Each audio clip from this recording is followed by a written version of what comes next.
Recording by Ryan Mashing. Raiders of the Universes by Donald Wandrei. Childlike, the great astronomer Phobar stands before the metallic invaders of the ravished solar system. It was in the 34th century that the Dark Star began its famous conquest, unparalleled in stellar annals. Phobar, the astronomer, discovered it. He was sweeping the heavens with one of the newly invented, multi-powered Sussendorf comet hunters when something caught his eye. A new star of great brilliance in the foreground of the constellation Hercules. For the rest of the night he cast aside all his plans and concentrated on the one star. He witnessed an unprecedented event. Mercia's nullifier had just been invented, a curious and intricate device based on four-dimensional geometry that made it possible to see occurrences in the universe which had hitherto required the hundreds of years needed for light to cross the intervening space before they were visible on Earth. By a hasty calculation, with the aid of this invention, Phobar found that the new star was about 3,000 light-years distant, and that it was hurtling backward into space at the rate of 1,200 miles per second. The remarkable feature of his discovery was this appearance of a fourth magnitude star where none had been known to exist. Perhaps it had come into existence this very night. On the succeeding night he was given a greater surprise. In line with the first star, but several hundred light-years nearer, was a second new star of even more brightness, and it too was hurtling backward into space at approximately 1,200 miles per second. Phobar was astonished. 2 new stars discovered within 24 hours in the same part of the heavens, both of the fourth magnitude? But his surprise was as nothing when on the succeeding night, even while he watched, a third new star appeared in line with these, but much closer. At midnight he first noticed a pinpoint of faint light. By 1 o'clock the star was of 8th magnitude. At 2, it was a brilliant sun of the 2nd magnitude blazing away from Earth like the others at a rate of 1,200 miles per second. And on the next evening, and the next, and the next, other new stars appeared until there were 7 in all. Every one on a line in the same constellation Hercules, every one with the same radiance and the same proper motion, though of varying size. Phobar had broadcast his discovery to incredulous astronomers. But, as star after star appeared nightly, all the telescopes on Earth were turned toward one of the most spectacular cataclysms that history recorded. Far out in the depths of space, with unheard-of regularity and unheard-of precision, new worlds were flaming up overnight in a line that began at Hercules and extended toward the solar system. Phobar's announcement was immediately flashed to Venus, Mars, Jupiter, and Saturn, the other members of the Five-World Federation. Saturn reported no evidence of the phenomena because of the interfering rings and lack of Mercia's nullifier. But Jupiter, with a similar device, witnessed the phenomena and announced furthermore that many stars in the neighborhood of the novae had begun to deviate in singular and abrupt fashion from their normal positions. There was not as yet much popular interest in the phenomena. Without Mercia's nullifier, the stars were not visible to ordinary eyes, since the light rays would take years to reach the Earth. But every astronomer who had access to Mercia's nullifier hastened to focus his telescope on the region where extraordinary events were taking place out in the unfathomable gulf of night. Some terrific force was at work, creating worlds and disturbing the positions of stars within a radius already known to extend billions and trillions of miles from the path of the 7 new stars. But of the nature of that force, astronomers could only guess. Phobar took up his duties early on the 8th night. The last star had appeared about 500 light-years distant. If an 8th new star was found, it should be not more than a few light-years away. But nothing happened. All night Phobar kept his telescope pointed at the probable spot, but search as he might, the heavens showed nothing new. In the morning he sought eagerly for news of any discovery made by fellow watchers, but they too had found nothing unusual. Could it be that the mystery would now fade away, a new riddle of the skies? The next evening he took up his position once more, training his telescope on the 7 bright stars, and then on the region where an 8th, if there were one, should appear. For hours he searched the abyss in vain. He could find none. Apparently the phenomena were ended. At midnight he took a last glance before entering on some tedious calculations. It was there. In the center of the telescope, a faint, hazy object steadily grew in brightness. All his problems were forgotten as Phobar watched the eighth star increase hourly. Closer than any other, closer even than Alpha Centauri, the new sun appeared, scarcely 3 light-years away, across the void surrounding the solar system. And all the while he watched, he witnessed a thing no man had ever before seen, the birth of a world. By 1 o'clock, the new star was of 5th magnitude. By 2, it was of the 1st. As the faint flush of dawn began to come toward the close of that frosty, moonless November night, the new star was a great white-hot object more brilliant than any other star in the heavens. Phobar knew that when its light finally reached Earth so that ordinary eyes could see, it would be the most beautiful object in the night sky. What was the reason for these unparalleled births of worlds and the terrifying mathematical precision that characterized them? Whatever the cosmic force behind, it was progressing toward the solar system. Perhaps it would even disturb the balance of the planets. The possible chance of such an event had already called the attention of some astronomers, but the whole phenomenon was too inexplicable to permit more than speculation.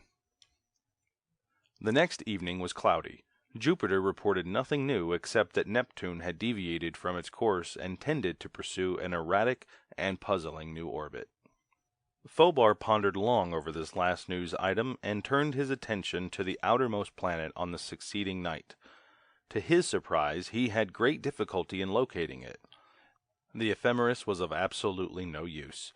When he did locate Neptune after a brief search, he discovered it more than 80 million miles from its scheduled place. This was at 1:40. At 2:10, he was thunderstruck by a special announcement sent from the Central Bureau to every observatory and astronomer of note throughout the world, proclaiming the discovery of an ultra-Plutonian planet. Phobar was incredulous. For centuries it had been proved that no planet beyond Pluto could possibly exist. With feverish haste, Phobar ran to the huge telescope and rapidly focused it where the new planet should be. 500 million miles beyond Neptune was a flaming path like the beam of a giant searchlight that extended exactly to the 8th solar planet. Phobar gasped. He could hardly credit the testimony of his eyes. He looked more closely. The great stream of flame still crossed his line of vision, but this time he saw something else. At the precise farther end of the flame path, a round disk, dark. Beyond a doubt, a new planet of vast size now formed an addition to the solar group. But that planet was almost impervious to the illuminating rays of the sun and was barely discernible. Neptune itself shone brighter than it ever had, and was falling away from the sun at a rate of 1,200 miles per second. All night Phobar watched the double mystery. By 3 o'clock he was convinced, as far as lightning calculations showed, that the invader was hurtling toward the sun at a speed of more than 10 million miles an hour. At 3:15 he thought that vanishing Neptune seemed brighter even than the band of fire running to the invader. At 4 his belief was certainty. With amazement and awe, Phobar sat through the long cold night watching a spectacular and terrible catastrophe in the sky. As dawn began to break and the stars grew paler, Phobar turned away from his telescope, his brain awhirl, his heart filled with a great fear. He had witnessed the devastation of a world, the ruin of a member of his own planetary system by an invader from outer space. As dawn cut short his observations, he knew at last the cause of Neptune's brightness, knew that it was now a white-hot flaming sun that sped with increased rapidity away from the solar system. Somehow the terrible swath of fire that flowed from the dark star to Neptune had wrenched it out of its orbit and made of it a molten inferno. At dawn came another bulletin from the Central Bureau. Neptune had a surface temperature of 3,000 degrees centigrade, was defying all laws of celestial mechanics, and within 3 days would have left the solar system forever. The results of such a disaster were unpredictable. The entire solar system was likely to break up. Already Uranus and Jupiter had deviated from their orbits. Unless something speedily occurred to check the onrush of the dark star, it was prophesied that the laws governing the planetary system would run to a new balance, and that in the ensuing chaos the whole group would spread apart and fall toward the gulfs beyond the great surrounding void. What was the nature of the great path of fire? What force did it represent? And was the dark star controlled by intelligence, or was it a blind wanderer from space that had come by accident? The flame path alone implied that the dark star was guided by an intelligence that possessed the secret of inconceivable power. Menace hung in the sky now, where all eyes could see in a great arc of fire. The world was on the brink of eternity, and vast forces at whose nature men could only guess were sweeping planets and suns out of its path. The following night was again cold and clear. High in the heavens, where Neptune should have been, hung a disk of enormously greater size. Neptune itself was almost invisible, hundreds of millions of miles beyond its scheduled position. As nearly as Phobar could estimate, not 1/100th of the sun's rays were reflected from the surface of the dark star, a proportion far below those for the other planets. Phobar had a better view of the flame path, and it was with growing awe that he watched that strange swath in the sky during the dead of night. It shot out from the dark star like a colossal beam or huge pillar of fire seeking a food of worlds.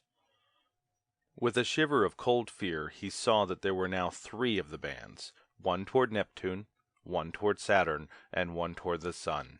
The first was fading, a milky, misty white. The second shone almost as bright as the first one previously had, and the third, toward the sun, was a dazzling stream of orange radiance, burning with a steady, terrible, unbelievable intensity across 2.5 billions of miles of space. That gigantic flare was the most brilliant sight in the whole night sky, an awful and abysmally prophetic flame that made city streets black with staring people, a radiance whose grandeur and terrific implications of cosmic power brought beauty and the fear of doom into the heavens. Those paths could not be explained by all the physicists and all the astronomers in the 5-World Federation. They possessed the properties of light, but they were rigid bands like a tube or a solid pillar from which only the faintest of rays escaped, and they completely shut off the heavens behind them. They had, moreover, singular properties which could not be described, as if a new force were embodied in them.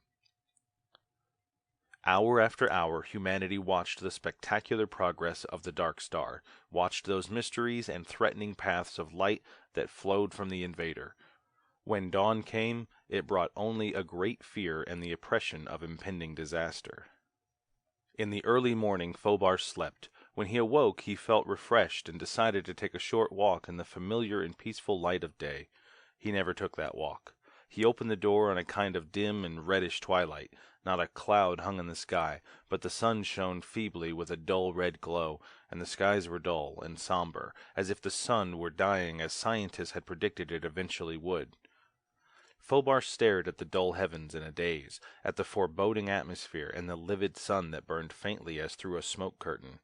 Then the truth flashed on him. It was the terrible path of fire from the dark star. By what means he could not guess, by what appalling control of immense and inconceivable forces he could not even imagine, the dark star was sucking light, and perhaps more than light, from the sun. Phobar turned and shut the door. The world had seen its last dawn. If the purpose of the dark star was destruction, none of the planets could offer much opposition, for no weapon of theirs was effective beyond a few thousand miles range at most, and the dark star could span millions. If the invader passed on, its havoc would be only a trifle smaller, for it had already destroyed 2 members of the solar system and was now striking at its most vital part. Without the sun, life would die. But even with the sun, the planets must rearrange themselves because of the destruction of balance.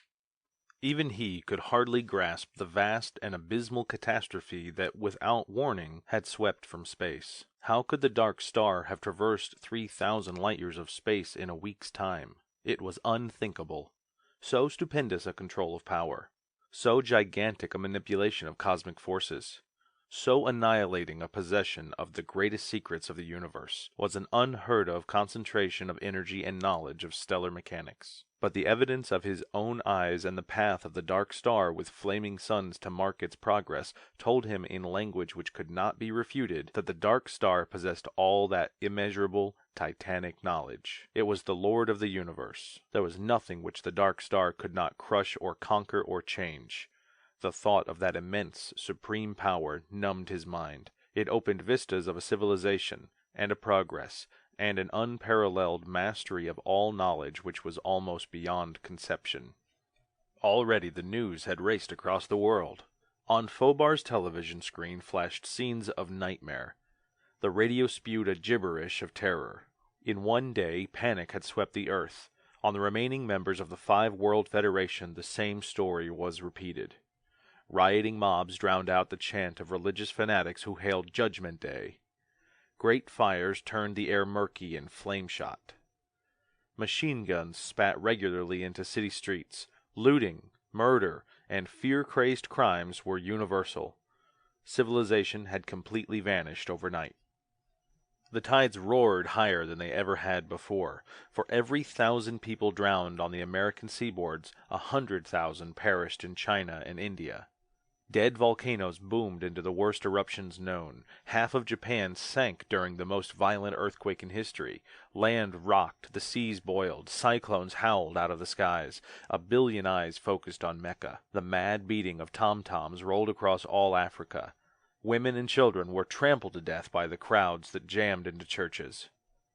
"Has man lived in vain?" asked the philosopher. "The world is doomed. There is no escape," said the scientist. "The day of reckoning has come. The wrath of God is upon us," shouted the street preachers. In a daze, Fobar switched off the bedlam, and walking like a man asleep, strode out. He did not care where, if only to get away. The ground and the sky were like a dying fire. The sun seemed a half-dead cinder. Only the great swath of radiance between the sun and the dark star had any brilliance. Sinister, menacing, now larger even than the sun, the invader from beyond hung in the heavens. As Fobar watched it, the air around him prickled strangely. A sixth sense gave warning. He turned to race back into his house. His legs failed. A fantastic orange light bathed him. Countless needles of pain shot through his whole body. The world darkened. Earth had somehow been blotted out. There was a brief blackness, the nausea of space and of a great fall that compressed eternity into a moment. Then a swimming confusion, and outlines which gradually came to rest. Fobar was too utterly amazed to cry out or run. He stood inside the most titanic edifice he could have imagined, a single gigantic structure vaster than all New York City. Far overhead swept a black roof fading into the horizon. Beneath his feet was the same metal substance. In the midst of this giant work soared the base of a tower that pierced the roof thousands of feet above. Everywhere loomed machines, enormous dynamos, cathode tubes 100 feet long, masses and mountains of such fantastic apparatus as he had never encountered. The air was bluish, electric. From the black substance came a phosphorescent radiance. The triumphant drone of motors and a terrific crackle of electricity were everywhere. Off to his right, purple-blue flames the size of sequoia trees flickered around a group of what looked like condensers as huge as Gibraltar. At the base of the central tower, half a mile distant, Fobar could see something that resembled a great switchboard studded with silver controls. Near it was a series of mechanisms at whose purpose he could not even guess. All this his astounded eyes took in at one confused glance.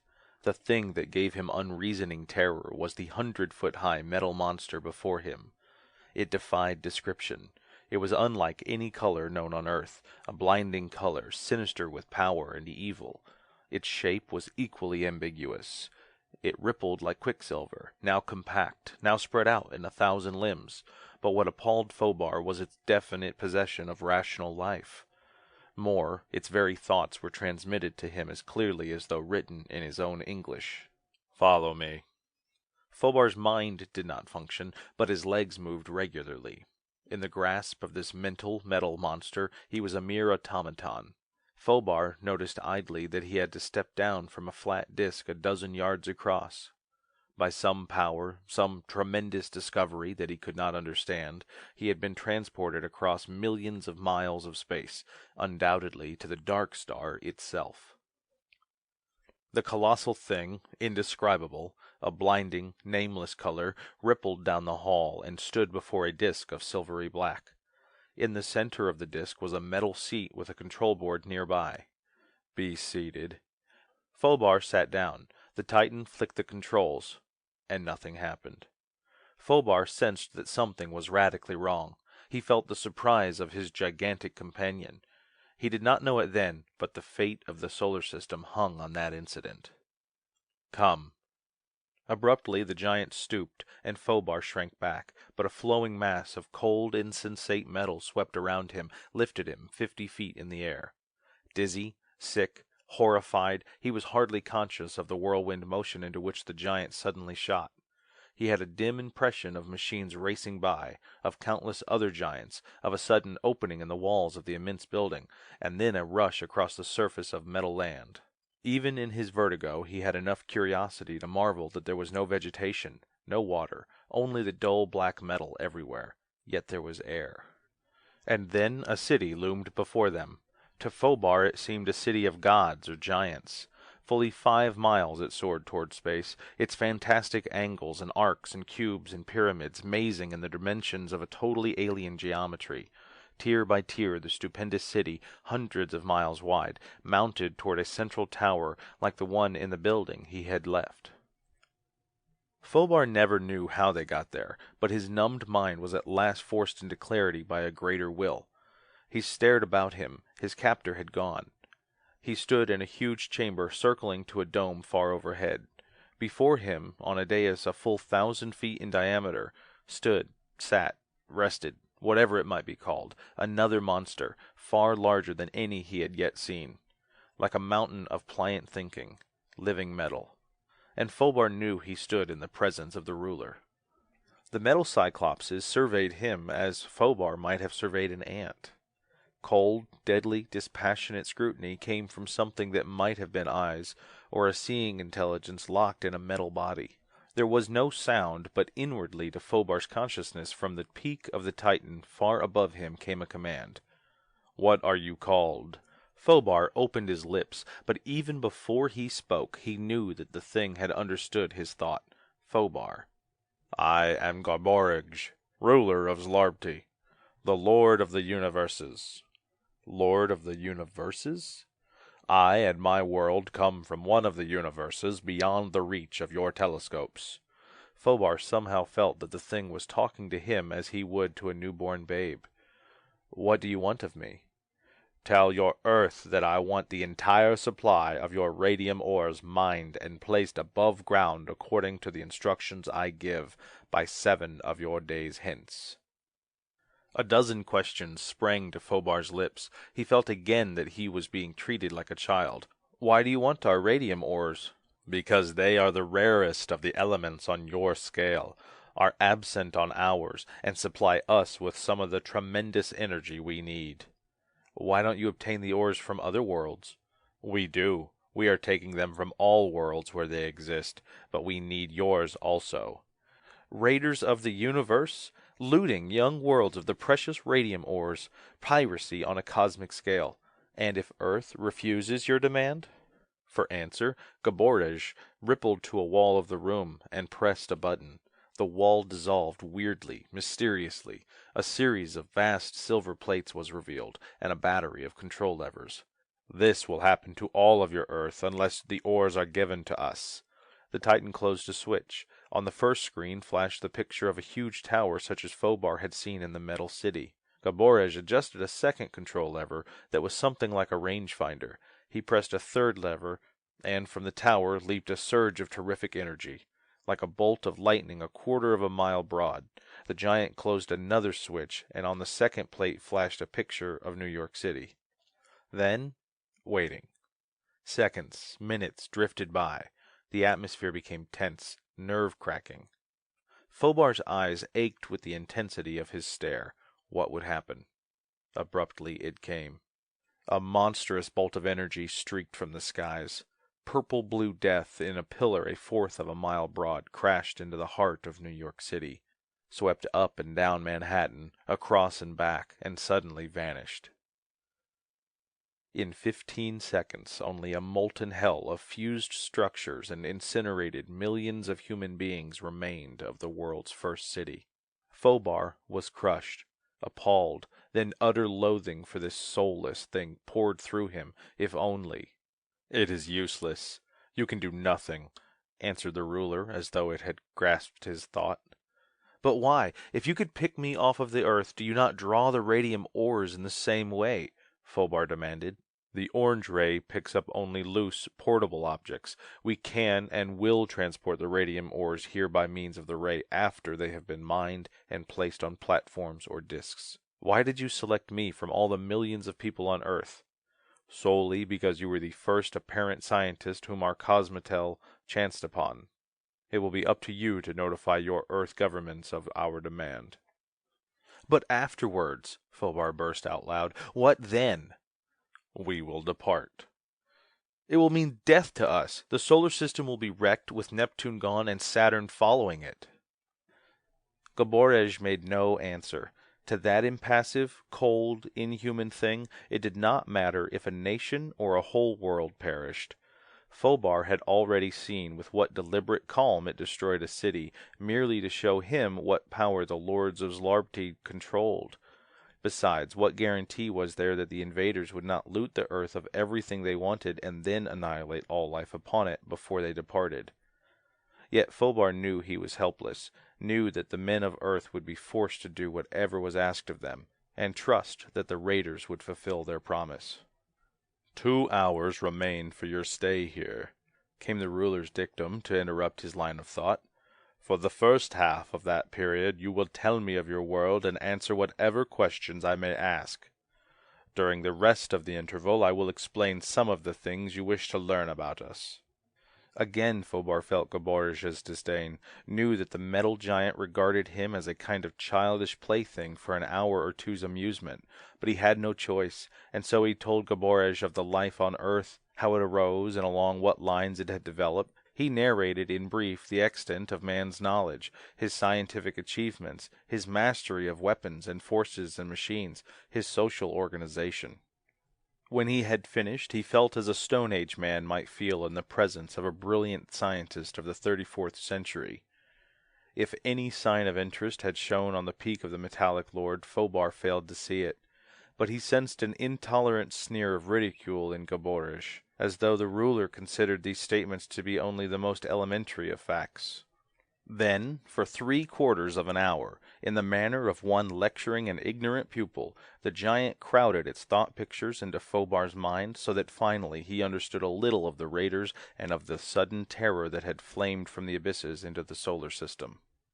"The universe of matter that you know is only one of countless universes which comprise the cosmos," began Gaborej.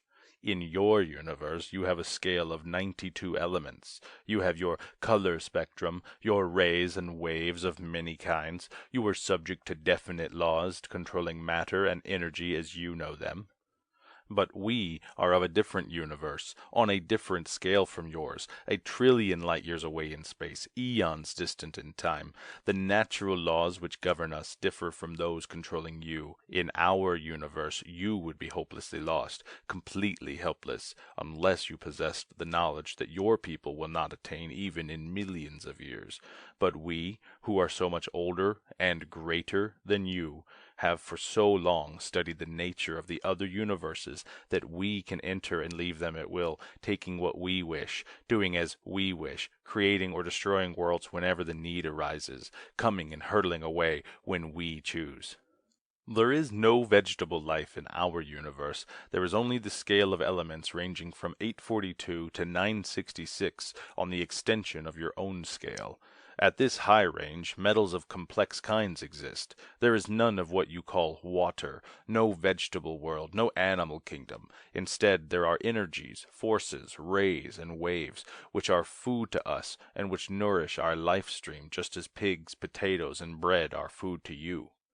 Trillions of years ago in your time calculation, but only a few dozen centuries ago in ours, life arose on the giant world Kijptan.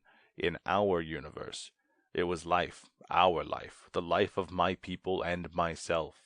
Intelligence, animating bodies of pliant metal, existing almost endlessly on an almost inexhaustible source of energy. But all matter wears down. On Kijptan, there was a variety of useful metals, others that were valueless. There was comparatively little of the first, much of the second. Kibstan itself was a world as large as your entire solar system, with a diameter roughly of 4 billion miles. Our ancestors knew that Kibstan was dying, that the store of our most precious element, Slytherin, was dwindling. But already our ancestors had mastered the forces of our universe, had made inventions that are beyond your understanding, had explored the limits of our universe in space cars that were propelled by the free energies in space and by the attracting, repelling influences of stars. The metal inhabitants of Kibstan employed every invention they knew to accomplish an engineering miracle that makes your bridges and mines seem but the puny efforts of a gnat. They blasted all the remaining ores of Slethra from the surface and the interior of Kibstan and refined them. Then they created a gigantic vacuum, a dead field in space 100 million miles away from their world. The dead field was controlled from Kibstan by atomic projectors, energy absorbers, gravitation nullifiers, and cosmotels, range regulators, and a host of other inventions. As fast as it was mined and extracted, the Slethra metal was vaporized, shot into the dead field by interstellar rays, and solidified there along an invisible framework which we projected. In a decade of our time, we had pillaged Kibstan of every particle of Slethra. And then in our skies hung an artificial world, a manufactured sphere, a giant new planet, the world you yourself are now on, Zlabarti. We did not create a solid globe. We left chambers, tunnels, passageways, storerooms throughout it, or piercing it from surface to surface. Thus, even as Zlabarti was being created, we provided for everything that we needed or could need: experimental laboratories, subsurface vaults, chambers for the innumerable huge ray dynamos, energy storage batteries, and other apparatus which we required. And when all was ready, we transferred by space car and by atomic individualization all our necessities from Kibstan to the artificial world, Zlabarti. And when everything was prepared, we destroyed the dead field by duplicate control from Zlabarti, turned our repulsion power on full against the now useless and dying giant world of Kibstan, and swung upon our path. But our whole universe is incredibly old. It was mature before ever your young suns flamed out of the gaseous nebulae. It was decaying when your molten planets were flung from the central sun. It was dying before the boiling seas had given birth to land upon your sphere.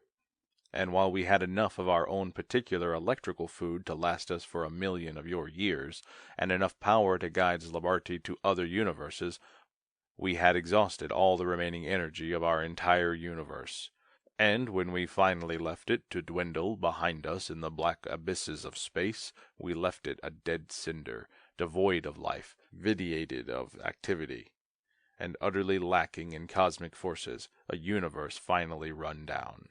The universes, as you may know, are set off from each other by totally black and empty abysms, expanses so vast that light rays have not yet crossed many of them.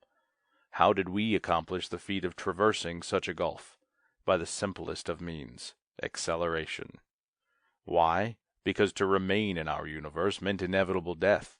We gambled on the greatest adventure in all the cosmos. To begin with, we circled our universe to the remotest point opposite where we wanted to leave it. We then turned our attraction powers on part way so that the millions of stars before us drew us ahead. Then we gradually stepped up the power to its full strength, thus ever increasing our speed. At the same time as stars passed to our rear in our flight, we turned our repulsion rays against them, stepping that power up also. Our initial speed was 24 miles per second. Midday in our universe we had reached the speed of your light, 186,000 miles per second.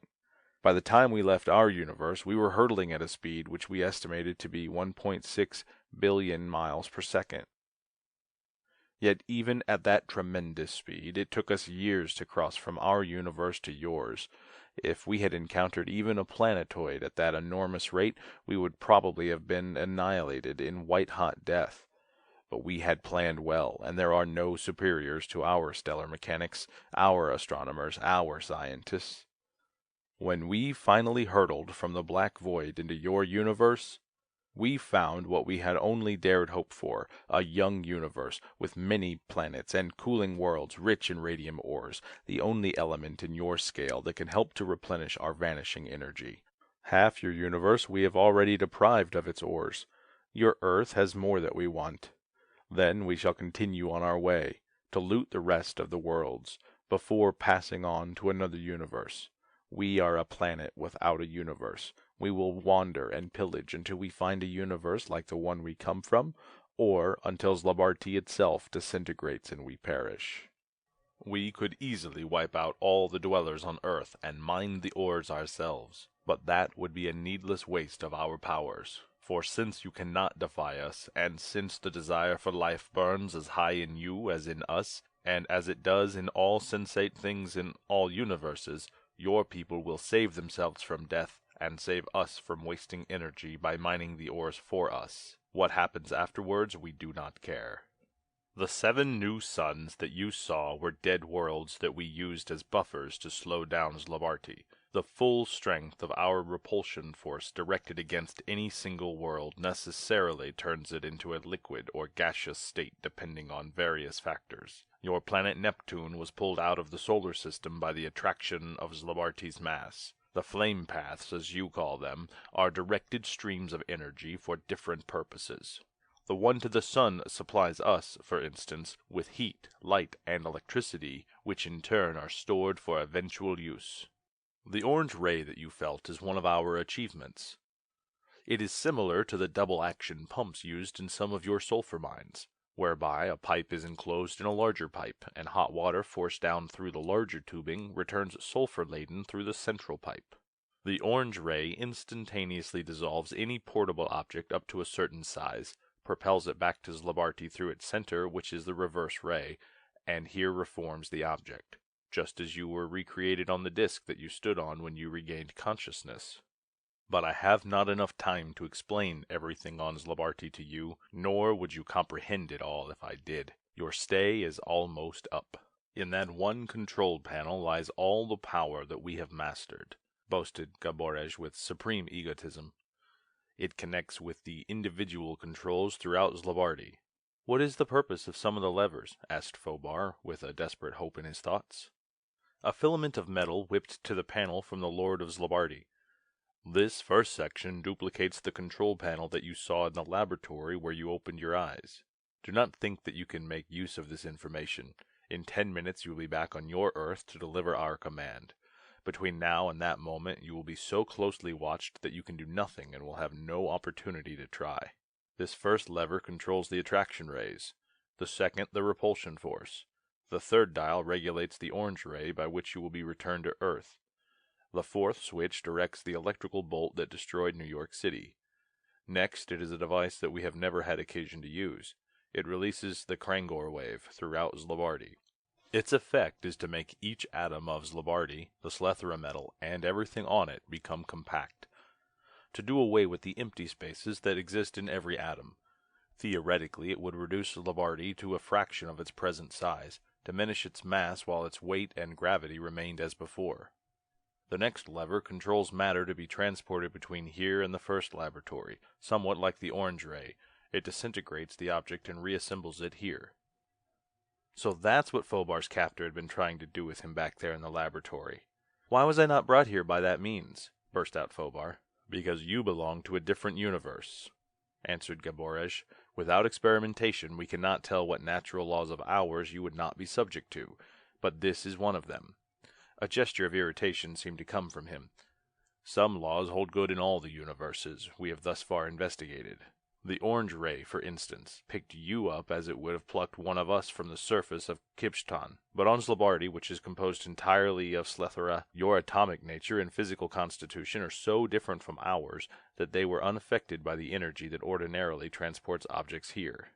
Thus the metal nightmare went rapidly over the control panel. At length Fobar's captor, or another thing like him, re-entered when Gaborej flicked a strange-looking protuberance on the panel. You will now be returned to your world, came the thought of Gaborej.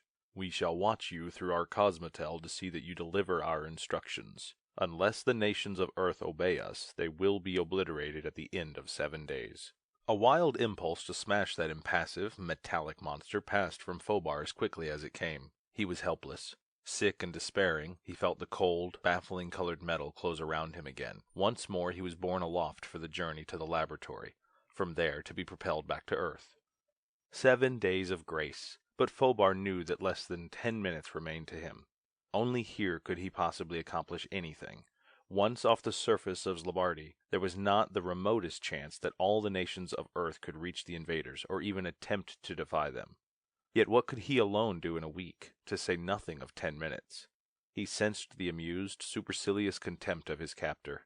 That was really the greatest obstacle, this ability of theirs to read thought pictures, and already he had given them enough word pictures of English so that they could understand. In the back of Phobar's mind, the ghost of a desperate thought suddenly came. What was it he had learned years ago in college? Homer, the Odyssey, Plutarch. From rusty, disused corners of memory crept forth the half-forgotten words. He bent all his efforts to the task, not daring to think ahead or plan ahead or visualize anything but the Greek words. He felt the bewilderment of his captor. To throw it off the track, Phobar suddenly let an ancient English nursery rhyme slip into his thoughts. The disgust that emanated from his captor was laughable. Phobar could have shouted aloud, but the Greek words... Already the pair had left the mountain-high Titan city far behind. They rippled across the smooth, black surface of Zlabardi, and bore like rifle bullets down on the swiftly looming laboratory. In a few minutes it would be too late forever. Now the lost Greek words burst into Phobar's mind, and hoping against hope, he thought in Greek word pictures which his captor could not understand. He weighed chances, long shots. Into his brain flashed an idea, but they were upon the laboratory. A stupendous door dissolved weirdly into shimmering haze. They sped through. Phobar's hand clutched a bulge in his pocket. Would it work? How could it? They were beyond the door now and racing across the great expanse of the floor, past the central tower, past the control panel which he had first seen. And as if by magic, there leaped into Phobar's mind a clear-cut, vivid picture of violent oceans of energy crackling and streaking from the heavens to crash through the laboratory roof and barely miss striking his captor behind. Even as Phobar created the image of that terrific death, his captor whirled around in a lightning movement, a long arm of metal flicking outward at the same instant to drop Phobar to the ground. Like a flash, Phobar was on his feet. His hand whipped from his pocket, and with all his strength he flung a gleaming object straight toward the fifth lever on the control panel a dozen yards away. As a clumsy arrow would, his oversized bunch of keys twisted to their mark, clanked, and spread against the fifth control, which was the size regulator. As rapidly as Phobar's captor had spun around, it reversed again, having guessed the trick. A tentacle of pliant metal snaked toward Phobar like a streak of flame. But in those few seconds, a terrific holocaust had taken place. As Phobar's keys spattered against the fifth lever, there came an immediate, growing, strange high whine, and a sickening collapse of the very surface beneath them. Everywhere outlines of objects wavered, changed, melted, shrank with a steady and nauseatingly swift motion. The roof of the laboratory high overhead plunged downward, the far distant wall swept inward, contracted, and the metal monsters themselves dwindled as though they were vast rubber figures from which air was hissing. Phobar sprang back as the tentacle whipped after him. Only that jump and the sudden, dwarfing dimensions of the giant saved him, and even in that instant of wild action, Phobar shouted aloud, for this whole world was collapsing, together with everything on it, except he himself, who came of a different universe and remained unaffected. It was the long shot he had gambled on, the one chance he had to strike a blow. All over the shrinking laboratory the monsters were rushing toward him. His dwindling captor flung another tentacle toward the control panel to replace the size-regulating lever. But Phobar had anticipated that possibility and had already leaped to the switchboard, sweeping a heavy bar from its place and crashing it down on the lever so that it could not be replaced without being repaired. Almost in the same move he had bounded away again, the former 100-foot giant now scarcely more than his own height. But throughout the laboratory the other metal things had halted in their tasks and were racing onward. Phobar always remembered that battle in the laboratory as a scene from some horrible nightmare. The catastrophe came so rapidly that he could hardly follow the whirlwind events. The half-dozen great leaps he made from the lashing tentacles of his pursuers sufficed to give him a few seconds' respite, and then the weird, howling sound of the tortured world swelled to a piercing wail. His lungs were laboring from the violence of his exertions. Again and again he barely escaped from the curling whips of metal tentacles, and now the monster was hardly a foot high. The high condensers and tubes and colossal machinery were like those of a pygmy laboratory, and overhead the roof plunged ever downward. But Fobar was cornered at last. He stood in the center of a circle of the foot-high things. His captors suddenly shot forth a dozen rope-like arms toward him as the others closed in. He had not even a weapon, for he had dropped the bar in his first mad bound away from the control panel. He saw himself trapped in his own trick, for in minutes at the most the laboratory would be crushing him with fearful force. Blindly, Fobar reverted to a primitive defense in this moment of infinite danger, and kicked with all his strength at the squat monster before him. The thing tried to whirl aside, but Fobar's shoe squashed thickly through, and in a disorder of quivering pieces the metal creature fell, and subsided. Knowing at last that the invaders were vulnerable, and how they could be killed, Fobar went leaping and stamping on those nearest him. Underfoot they disintegrated into little pulpy lumps of inert metal. The laboratory roof was only a foot over his head. He whirled around, squashed a dozen tiny creeping things, leaped to a disc that was now not more than a few inches broad. Stooping low, balancing himself precariously, he somehow managed to close the tiny switch. A haze of orange light enveloped him. There came a great vertigo, and dizziness, and pain. He felt himself falling through bottomless spaces. So exhausted that he could scarcely move, Fobar blinked his eyes open to brilliant daylight in the chill of a November Indian summer noon. The sun shone radiant in the heavens. Off in the distance he heard a pandemonium of bells and whistles. Wearily he noticed that there were no flame paths in the sky. Staggering weakly, he made his way to the observatory, mounted the steps with tired limbs, and wobbled to the eyepiece of his telescope, which he had left focused on the dark star 2 hours before. Almost trembling, he peered through it. The dark star was gone. Somewhere, far out in the abysses of the universe, a runaway world plunged headlong at ever-mounting speed to uncharted regions under its double acceleration of attraction and repulsion. A sigh of contentment came from his lips as he sank into a heavy and profound sleep. Later he would learn of the readjustments in the solar system, and of the colder climate that came to Earth, and of the vast changes permanently made by the invading planet, and of a blazing new star discovered in Orion that may signify the birth of a sun or the death of a metallic dark world. But these were events to be, and he demanded his immediate reward of a day's dreamless slumber. End of Raiders of the Universes by Donald Wandrei. Recording by Ryan Mashing.